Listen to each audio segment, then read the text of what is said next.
Innovation. You hear that word everywhere, right? In boardrooms, in ads, everywhere. It's pitched as the secret sauce for everything. Success, growth, you name it. But what are we actually talking about? Well, let's cut through the noise and build a real blueprint for what innovation truly is. I mean, this is the big question, isn't it? Just think about it. Blockbuster and Netflix, Kodak and the iPhone camera. Why does one fade away while the other completely takes over? Well, the answer almost always comes down to which one really truly mastered innovation. So first things first, we gotta get past the hype. We need a solid definition, something clear and powerful that we can actually use. Now, the most important word on this screen is value. See, innovation isn't just about having a brilliant idea. It's not just a lightning bolt of inspiration. It's the whole process of turning that spark into something that is genuinely useful and valuable to people. And this is such a critical distinction to make. An invention is just the first step. It's the spark. It could be a prototype sitting on a shelf collecting dust. But innovation, that's the entire journey. It's taking that invention, commercializing it, and getting it out into the world where it can actually have an impact. Okay, so if innovation is a journey, what does the map look like? Well, it turns out that this path, from that initial idea to a massive impact, follows a pretty consistent life cycle. It all kicks off with exploration. This is the messy, exciting, creative part. You're just searching for new ideas and possibilities. Then you move into exploitation.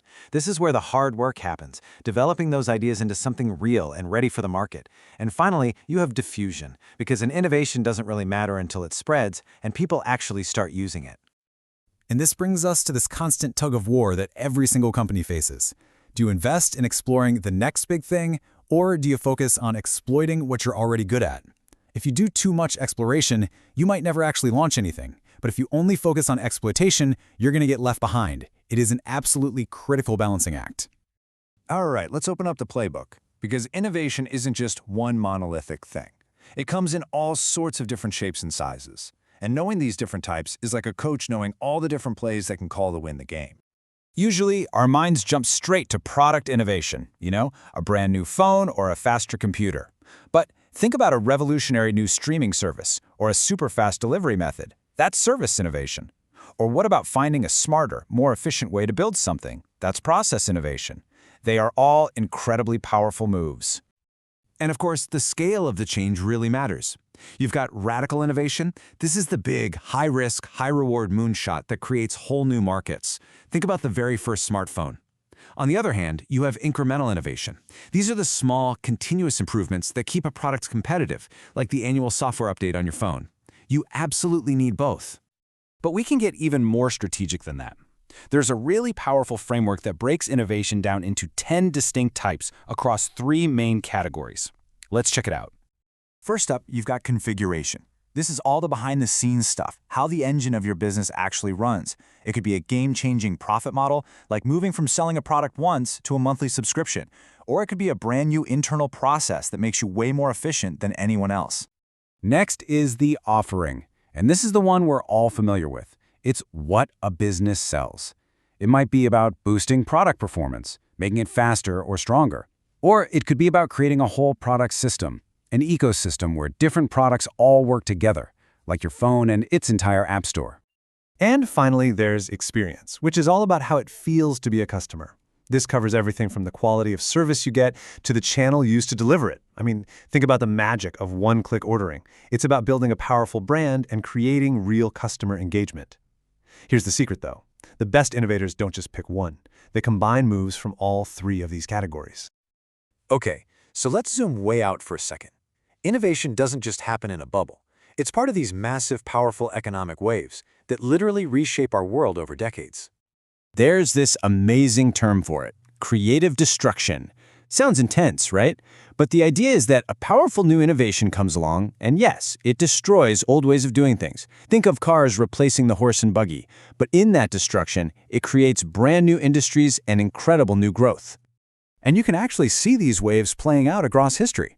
Each one is kicked off by a cluster of game-changing technologies: steam, electricity, and now information technology. Each wave drives the global economy for about 50 years. And guess what? We are living right in the middle of one of these huge transformations right now.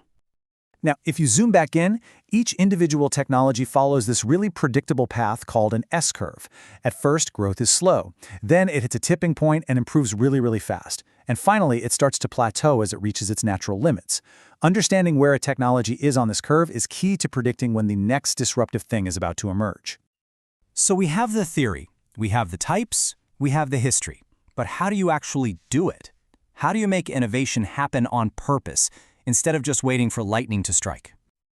Well, it turns out there's a process, a cycle you can follow. First, you search. You have to always be scanning for signals and opportunities.